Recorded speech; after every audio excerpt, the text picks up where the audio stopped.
There is an order that governs the gang world of Southern California, and it has been enforced more or less consistently since the Mexican Mafia organized itself inside California's prison system in the late 1950s. The order is simple. Every Sureño gang operating south of Bakersfield pays tribute to La M. You move product, you kick up a percentage. You operate in a territory, you answer to the shot caller who answers to the prison leadership that answers to the structure built over 60 years of organized criminal governance from behind concrete walls. You do not negotiate the terms, you do not refuse, and you do not under any circumstances align yourself with enemies of the Mexican Mafia and then refuse to pay and keep breathing. Every gang that has tested that order has eventually broken under the weight of it. The Mexican Mafia does not lose turf wars. It directs them from inside facilities where it cannot be reached through a chain of command that does not need the principal to be present to be effective. When La MA puts a gang on the green light list, it is issuing a standing execution order to every Sureño in California. Not to one crew, not to one set. To every affiliated gang member in the state, inside and outside the prison walls. You see the target, you handle it. No questions, no exceptions. In the early 1990s, the Mexican Mafia put the Tiny Rascal Gang on the green light list. TRG was a Cambodian gang from Long Beach, founded by children of the Khmer Rouge survivors. They were not paying tribute. They were aligned with Crip sets. They were killing Sureños, and they refused to stop. The Mexican Mafia expected them to fold. Every gang folds eventually, or it gets wiped out. Those are the options. The Mexican Mafia does not offer a third one. The Tiny Rascal Gang did not fold. They did not get wiped out. They grew, they armed up, they produced a written training manual for gang warfare. They recruited across racial and ethnic lines until TRG had members from a dozen different communities, all answering to the same gray rag. They allied with Chinese triads and Vietnamese trafficking networks and Crip sets from Long Beach to Sacramento, and they held on for years while the entire Sureño apparatus of Southern California was pointed at them. The Mexican Mafia has never fully lifted that green light. This is the story of how a handful of Cambodian teenagers formed a gang for self-protection in the streets of Long Beach in 1981, and how what they built eventually became the largest Asian street gang in the United States, one of the most violent criminal organizations in California history, and the only gang the Mexican Mafia could not break.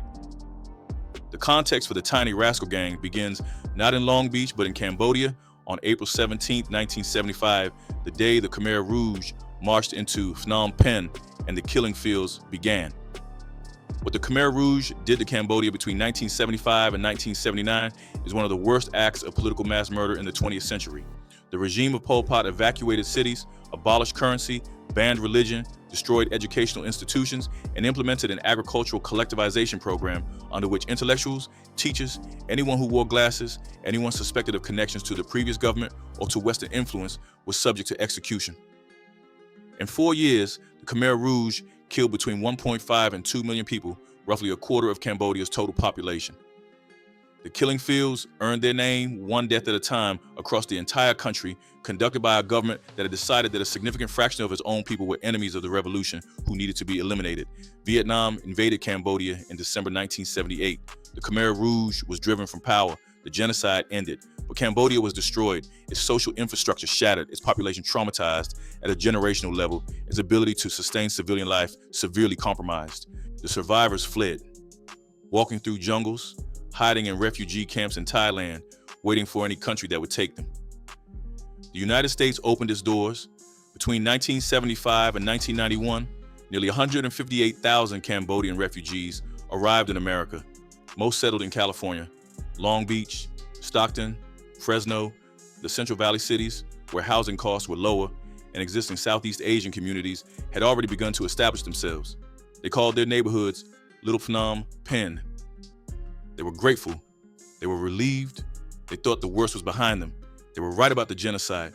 They were not right about what was waiting for them in the American city. What actually awaited them was a specific kind of poverty that most Americans who had never been refugees could not easily imagine.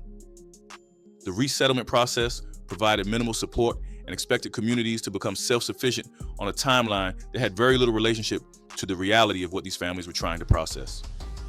Parents who had been doctors, teachers, and merchants in Cambodia often found themselves unable to transfer their credentials or their skills into the American economy, both because of language barriers and because the American credential system had no mechanism for recognizing professional training that had originated in a country whose institutions had been entirely destroyed. Fathers who had been respected in their communities in Phnom Penh were bagging groceries in Long Beach and struggling to pay rent in apartments that housed far too many people because pooling rent was the only way to make the numbers work. Mothers who had survived the camps with their children were now trying to navigate English language social services systems, school enrollment paperwork, and the bureaucracy of public housing with no translator and no guide. The children absorbed all of this. They watched their parents shrink in a country that did not have a category for what their families had been through. They went to schools where no one spoke their language and where the welcome from other students was, in many cases, not welcome at all. They were visibly different, they were financially poor, and they were new, which in the hierarchy of an American public school in a gang-dominated neighborhood made them the most obvious possible targets. Long Beach in the early 1980s was a city with an established and violent gang landscape. The East Side Longos and the West Side Longos, bitter rival factions of the same original Barrio Longos gang, had split the city between them and had been at war with each other for years.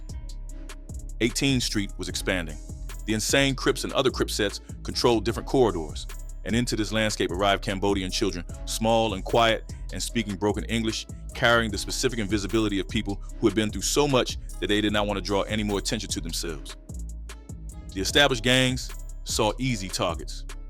The beating started almost immediately. Cambodian kids were jumped walking home from school, robbed at bus stops, punched in hallways.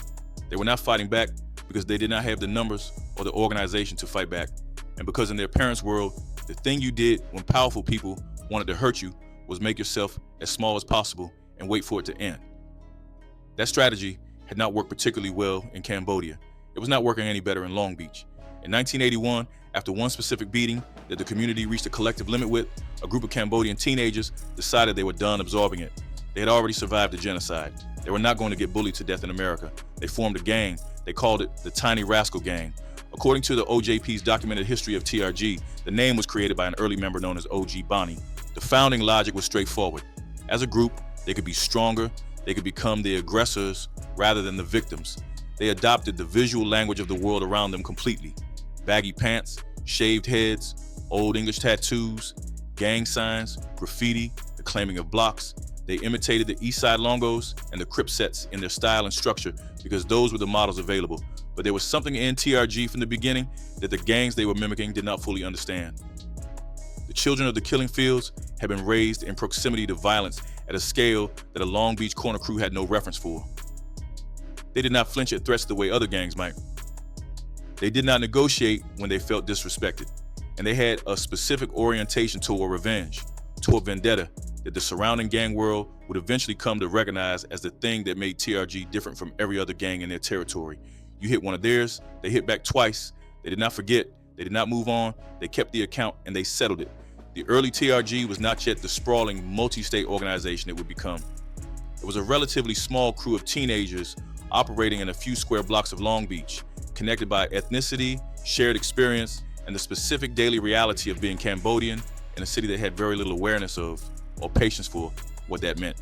But even in those early years, before the connections to Asian organized crime, and before the Crip alliances, and before the Mexican Mafia put their name on a list, TRG was developing an internal culture that would prove remarkably durable. Loyalty was absolute and enforced, not because TRG had built a formal structure to enforce it, but because in the world its members came from, the group was the only reliable unit of survival. Their parents had survived the Khmer Rouge by looking out for the people immediately around them. Their grandparents had done the same. The instinct was not created by gang initiation. It was already there, baked in by a generational history of needing to rely entirely on the people closest to you, because no institution, no government, no authority above you could be trusted to protect you.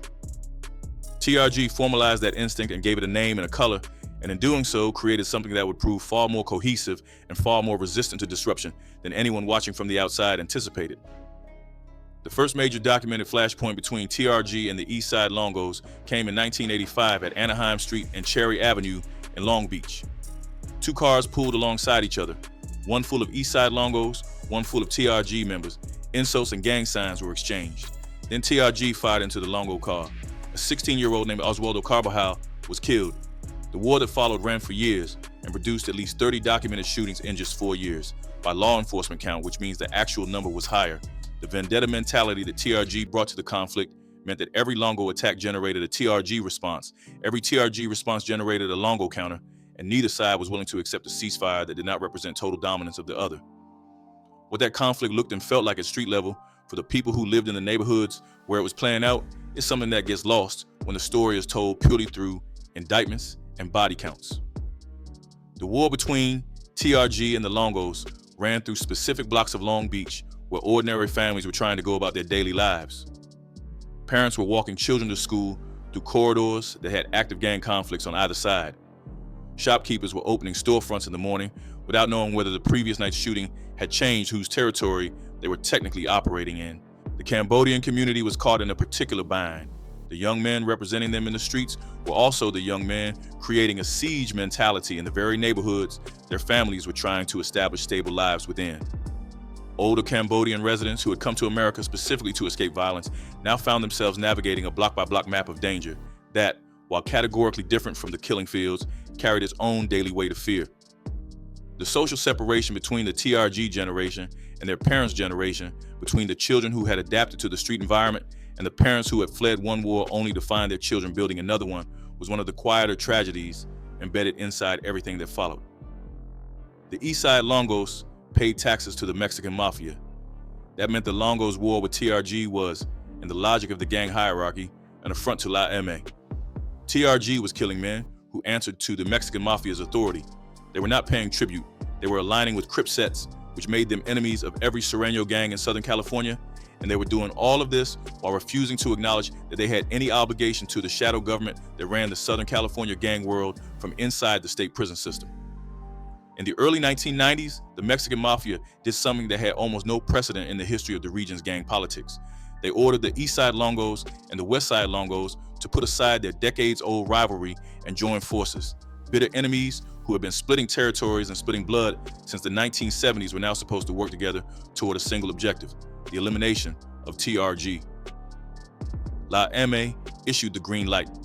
Every Sureño in California now had standing orders.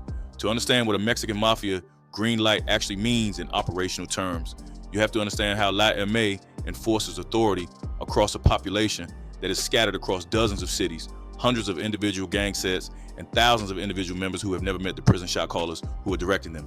The mechanism is the prison system itself. California's prison population is heavily gang affiliated, and when La M issues an order through its representatives inside, it travels outward through the same networks of loyalty and obligation that move everything else. A Sureño who receives word that a specific gang is on the green list understands that acting on that order is how you demonstrate your continued standing. It is not a request, it is a test of belonging, and refusing it carries its own consequences. The green light on TRG was not a single order dispatched once and then forgotten. It was a standing instruction embedded into the entire Sureño social fabric of Southern California, renewable every time a TRG member did something that made the news and reminded every affiliated gang member that the order was still in effect. TRG, facing the unified force of the most powerful gang structure in the Western United States, did the one thing nobody anticipated. They got bigger. The response TRG mounted to the Mexican Mafia's green light is, from a purely operational standpoint, one of the most remarkable things any street gang has done in the history of American organized crime. They began recruiting across every ethnic line: Vietnamese, Filipino, Korean, Chinese, white, black. It did not matter what you looked like or where you were from. If you were willing to jump in, TRG would take you. What had been a Cambodian self-protection crew became a multi-ethnic organization that law enforcement struggled to categorize because it did not match the racial profile of any established gang type. They allied with Crip sets in Long Beach and beyond. The insane Crips, Rolling 20s, and other Crip-affiliated gangs that were also fighting Sureños provided TRG with a broader coalition of allied forces across the region. They built connections with Asian organized crime at a completely different scale. Alliance with Chinese organizations including 14K, Hua Qing, and Wo Hop 2 connected TRG to criminal networks with international reach. Working relationships with Vietnamese drug trafficking organizations gave them access to supply chains that extended their financial base beyond street-level robbery and extortion. They armed themselves: AK-47s, AR-15s, Tech-9s, weapons that reflected a level of firepower unusual for a street gang still being described by some observers as primarily a youth protection group. And then they did the thing that made law enforcement stop cold when they started finding it during raids. They produced a training manual, an actual written document with instructions on how to conduct gang warfare. Tactics, ambush strategies, how to move in convoys, how to execute retaliatory strikes without getting caught. A document that read, according to the officers who found it, like an insurgency playbook, because that is exactly what it was. The children and grandchildren of people who had survived the Cambodian jungle, who had navigated the killing fields, who had applied wartime logic to the problem of surviving Southeast Asia in the 1970s, were applying the same framework to the problem of surviving Long Beach in the 1990s. Guerrilla warfare tactics written down and distributed to gang members because TRG understood at some level that what they were fighting was not a conventional street conflict. It was an insurgency against a dominant power that controlled the territory they were trying to exist in. By 1996, TRG had an estimated membership of over 2,000 people. By 2009, the FBI's National Gang Threat Assessment placed membership and associates at between 5,000 and 10,000, spread across multiple states. Long Beach, Sacramento, Stockton, Fresno, Seattle, Tacoma, Portland, Massachusetts, Philadelphia, North Carolina, Alaska. Wherever Cambodian refugees had settled, TRG eventually followed. That geographic spread is worth understanding in more detail because it was not random. TRG followed the same migration patterns that Cambodian refugees had followed in the 1980s and 1990s, moving into cities where federal resettlement programs had placed Cambodian families, then establishing a presence as the community's own young men were drawn into the gang's orbit. In cities like Lowell, Massachusetts, which developed one of the largest Cambodian communities outside of California, TRG established sets that replicated the same structure, the same gray color, same vendetta mentality, the same willingness to use violence at a level that local law enforcement found difficult to process. The Long Beach gang had effectively exported itself along the diaspora routes, creating a national organization that shared identity and coordination across thousands of miles. And everywhere they went, they brought the vendetta mentality, the willingness to use extreme violence, and the specific institutional memory of a people who had already survived the worst thing that any community can survive. The violence that TRG committed during the peak years of its conflict with the Sureño network and during its general criminal operations is the part of the story that cannot be separated from everything else because it is the part that destroyed lives. In August 1995, during a killing spree that law enforcement documented as spreading across 3 states in 30 days, a TRG crew in San Bernardino broke into the home of the Nguyen family. They were looking for jade jewelry and cash. They found a family of Cambodian refugees. Henry Nguyen, Tran Nguyen, their 15-year-old daughter, and their sons Daniel, 11, and David, 10, were all killed. Their 3-year-old son Dennis hid under his bed during the attack. He was the only survivor. 5 members of a family that had escaped the Khmer Rouge, that had made it to America, that had been trying to build a quiet life in San Bernardino, were killed for pocket change by men from a gang that had itself been founded by the children of Khmer Rouge survivors. The circular brutality of that fact, Cambodian refugees killing Cambodian refugees for jewelry in an American city, is something that defies easy categorization. The crew responsible, including Ron Chong and associates, was eventually caught through forensic evidence. Chong went to trial in 1999 and was convicted of 9 murders across 3 counties. He was sentenced to death. He is on death row at San Quentin today. The others involved received sentences ranging from 25 years to 50 years to life. In June 2003, a TRG member named Melvin Jones, one of a small number of black members in the gang, left a barbecue at a TRG-affiliated community outreach workers' home in Long Beach and fired into a car that he believed contained Sureño enemies. The car held Patricia Miller, a mother going to the laundromat with her 12-year-old son, Michael. Patricia Miller died. Michael survived. The community outreach worker, who had an official city job related to gang violence prevention, hid the murder weapon in his home rather than calling the police. Jones was convicted of murder and sentenced to life. The outreach worker was also convicted for concealing the weapon. In January 2010, 2 TRG members in Tustin called for backup after a confrontation at a party, then returned with weapons and fired into a crowd of young people who were taggers, not gang members.